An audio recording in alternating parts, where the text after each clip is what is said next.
All right, in this lecture we're going to go over an important vector calculus theorem known as Gauss's theorem or the divergence theorem. This is one of two important vector calculus results that we'll use to go from Maxwell's integral form of electromagnetism to the differential form of those equations. And to do that, we'll use this. We'll start with this lecture first on the Gauss's theorem to transport from a surface integral of a flux through a surface to a volume integral of a different function of that vector field. So we'll see how to do that transport. But we'll be talking about flux through a volume again and through a closed surface. Okay, so let's get started.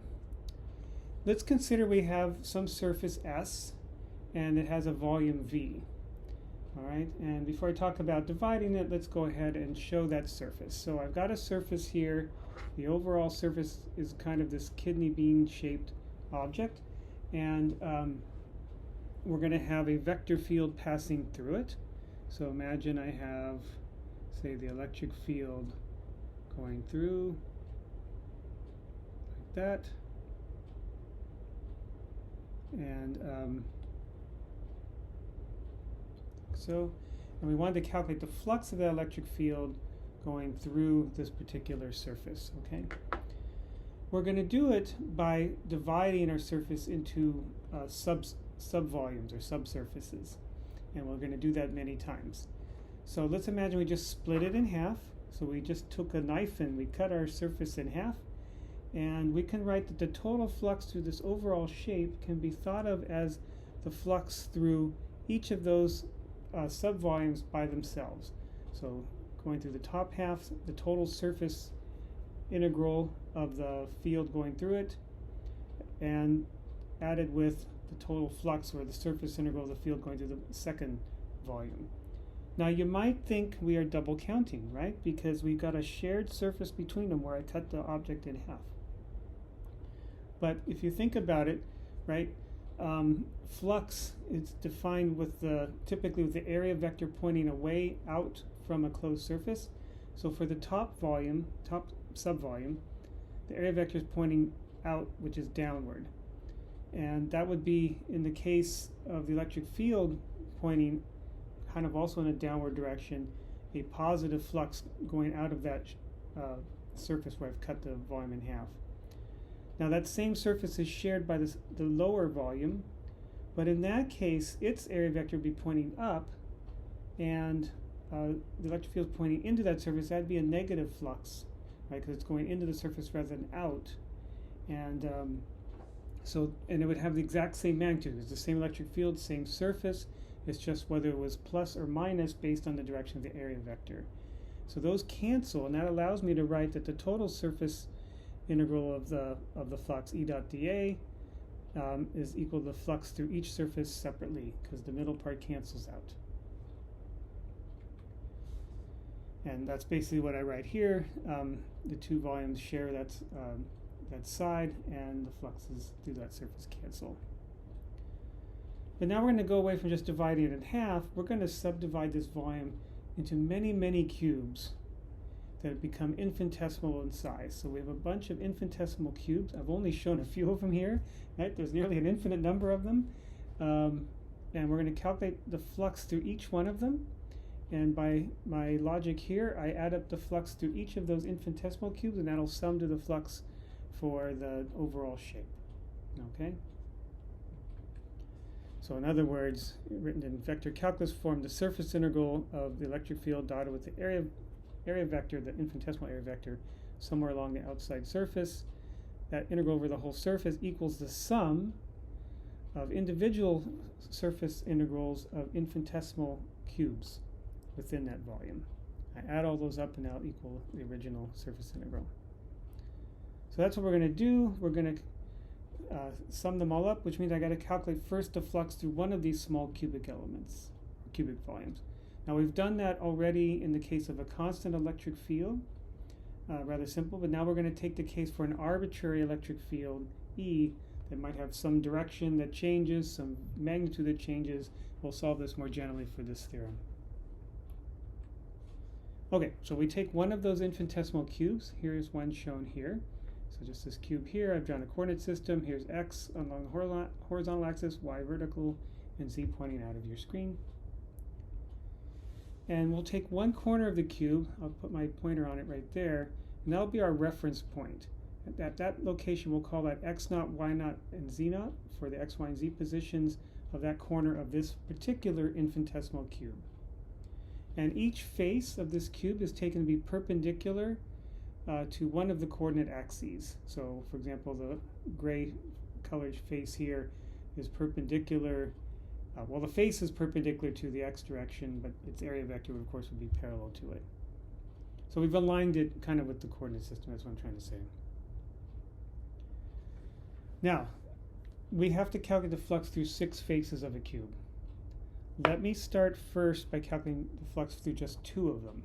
So we'll start with the top and the bottom faces only first. Okay? And we have to calculate the flux through the top and the bottom. So I've got an electric field here. I've drawn it, in this case, kind of curved and going up and to the right. So it's going to enter the bottom face and exit the top face. Now, I claim that that flux through those 2 faces only depends on the y component, the vertical component of the electric field. Why? Well, the top face, for example, is parallel to the x-axis. So the x component of the electric field, there'll be no component that goes through that surface. Similarly, for the z direction, that's going out of the screen, and so again, it's parallel to that surface, no flux through it. Only the y component can go in or out of that surface. So for this choice of top and bottom, I only get flux from the y component of E. All right, and the same thing applies, by the way, for the bottom shape, because it's just parallel to the top face. Okay, so now we'll do a little bit of calculus, at least some approximations, some tricks if you like. Since this is an infinitesimal cube, the electric field is arbitrary, so it can vary across the face of the cube. But if it's infinitesimal, it will suffice to approximate that field. So how are we going to approximate it? We will take the field, say, at the center of the top face, or the field at the center of the bottom face, and assume it's constant across the whole face. All right. To do that, we're going to do a Taylor expansion of the field. Its magnitude in Ex, Ey, and Az based on that reference point x naught, y naught, and z naught. So we have to transport from that corner to the middle of the bottom face and the middle of the top face. All right. So let's start with the bottom face, and we have to find where to transport electric field to. The bottom face in the vertical direction is at y equals y naught, so that's the same even in the middle of the face, so that stays constant, so I have y naught there. But what about x naught? That was on the left back corner. I've got to transport half the length of the cube. So if the length of the cube is considered to have length delta x, and I forgot to mention that, but each cube has side length delta x, delta y, and delta z. So if delta x is the full length of the cube, delta x over 2 is gets me halfway. So x naught plus delta x over 2 is the best approximation, or best estimate of the center of this face in x. And similarly in z, I start from z naught, and I got to come out of the screen half of the width of the cube. So that's delta z over 2, and that placed me at the center of the bottom face. But again, y naught stays y naught because it's still at the same position y for the bottom face. So how does the Taylor approximation come in? Well, I can expand a function. If I know it at one location, say x naught, y naught, and z naught, I can transport it an infinitesimal distance away by using a Taylor expansion. Of course, we're doing it, in this case, in 3 variables, okay? X, y, and z, not just a single variable. So it's multivariable calculus. So best estimate for my function for the electric field at the bottom face at its center is to take the field at the reference corner, that's the corner over here, and then I transport it, and for example, in a one-dimensional Taylor expansion, you'd multiply by the derivative of that function, evaluated at your reference point at the corner, times how far you want to transport it. In this case, it's delta x over 2. So I have the derivative in the corner, and then I move by delta x over 2 to know how far I've risen or dropped in magnitude. Okay, so that's in x, but I've got to do the same thing in y and z as well. In z, if I do that, I have to transport now toward out of the screen. So I have, again, at the reference point, take the derivative there, again, of the y component of the field, but the derivative in z, because I'm transporting in z. Previous example is transporting in x, so I took a derivative in x. I take a derivative in z, multiplied by delta z over 2, because I only need to get to the midpoint of that face. So derivative of the function with respect to your coordinate x times the transport in that coordinate x, which was delta x over 2. Similarly for z. And for y, I don't have to, because I just stay at the same value. I already have y equals y naught, so it's going to be the same electric field there. Now that was for the bottom face. The top face I also have to do, that's the one up here.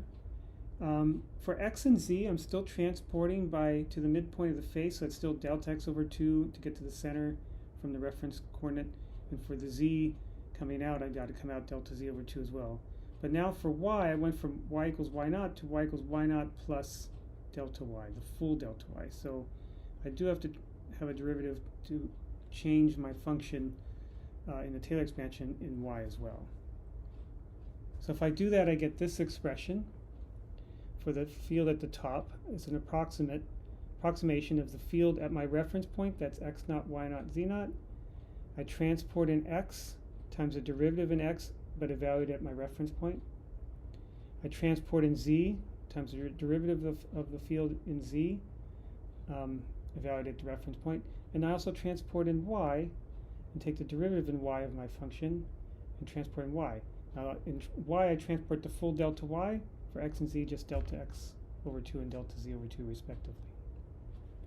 Okay, so that's the plan there. So the net flux going through this cube. Now I just remind you that the area vectors are pointing up and away. So for top and bottom, the area vectors are like this. So for the flux from the top and bottom, it's basically the electric field, as I've shown here, pointing kind of up and to the right. That would be pointing up in roughly the same direction as the area vector, so that dot product would be positive. So it would be the electric field at the top of at the top face of the cube times its area. What's its area? Well, it's spread in delta x. Sorry, delta x is this way, and delta z is on the other way. So the area is the sides length squared, or in this case it doesn't have to be the same. It's delta x delta z times the field at the top. For the bottom face, the area vector is pointing opposite the direction of the electric field that I've drawn, or what's really more to the point is just opposite to the direction of the top face.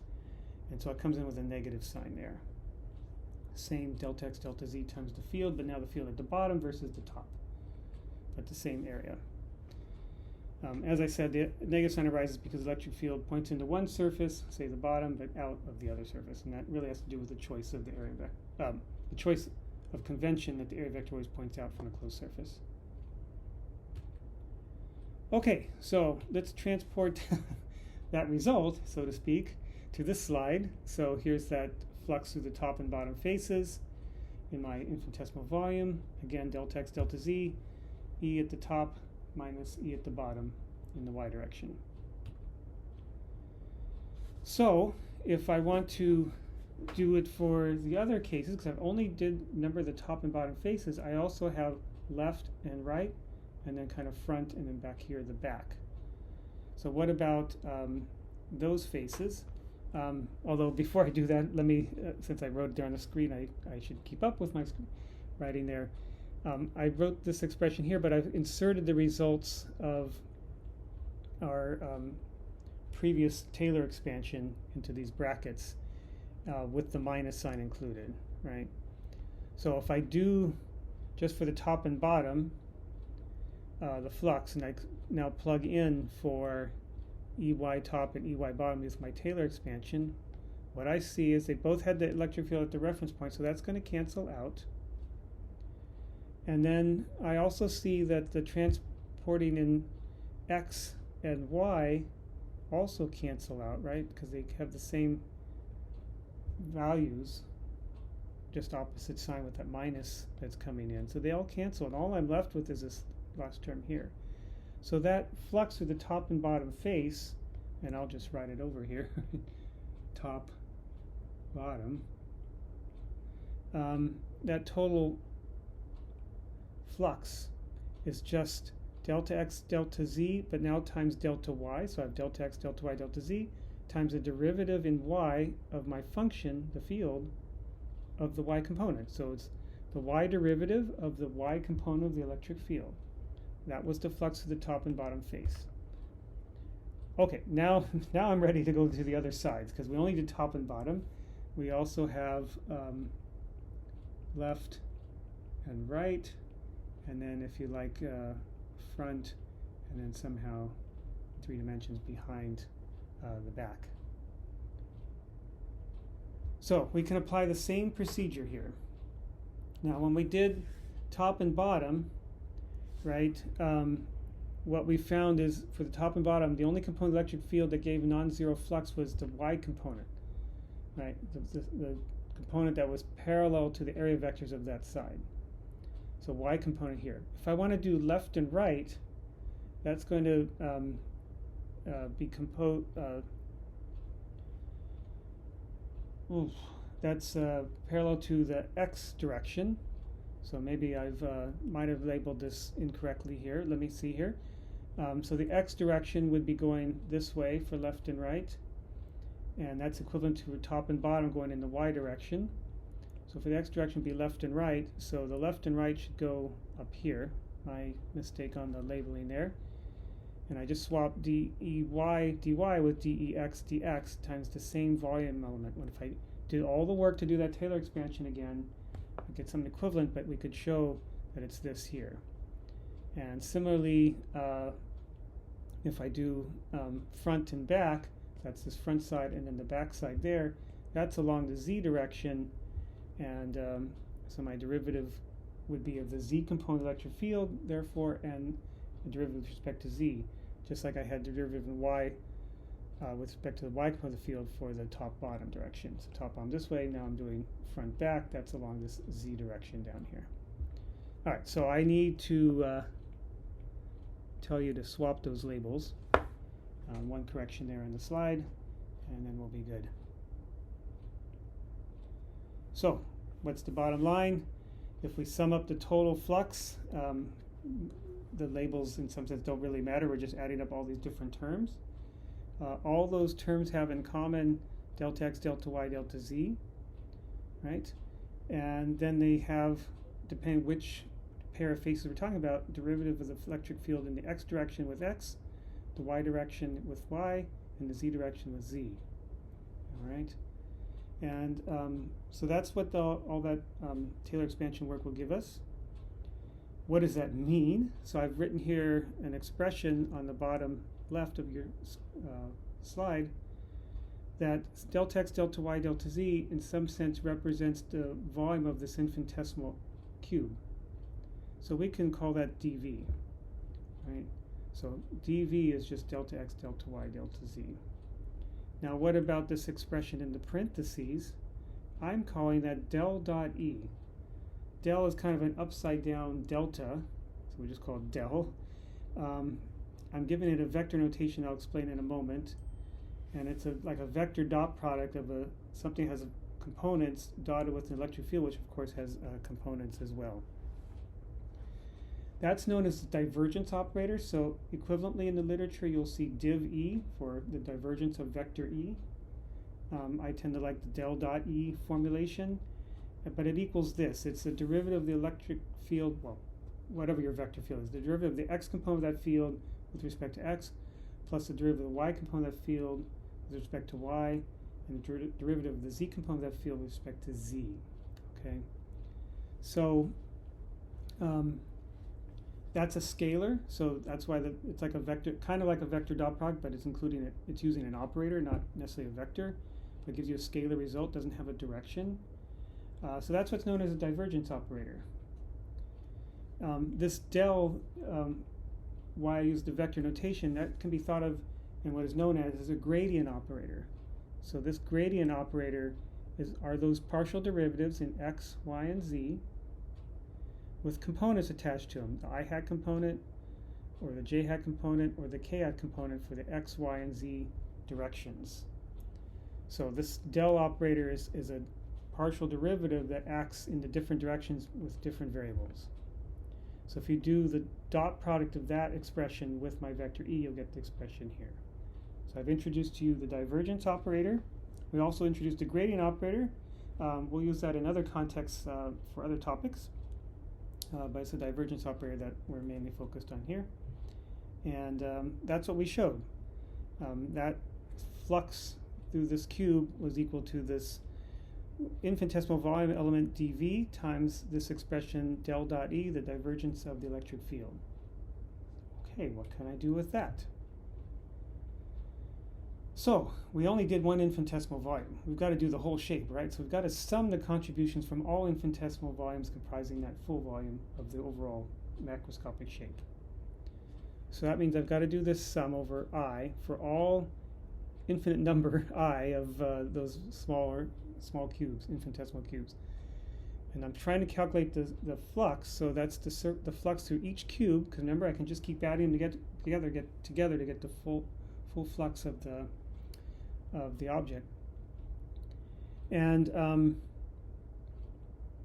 we've found that the flux through one small infinitesimal cube is just the infinitesimal volume element times the divergence of E evaluated where that element is.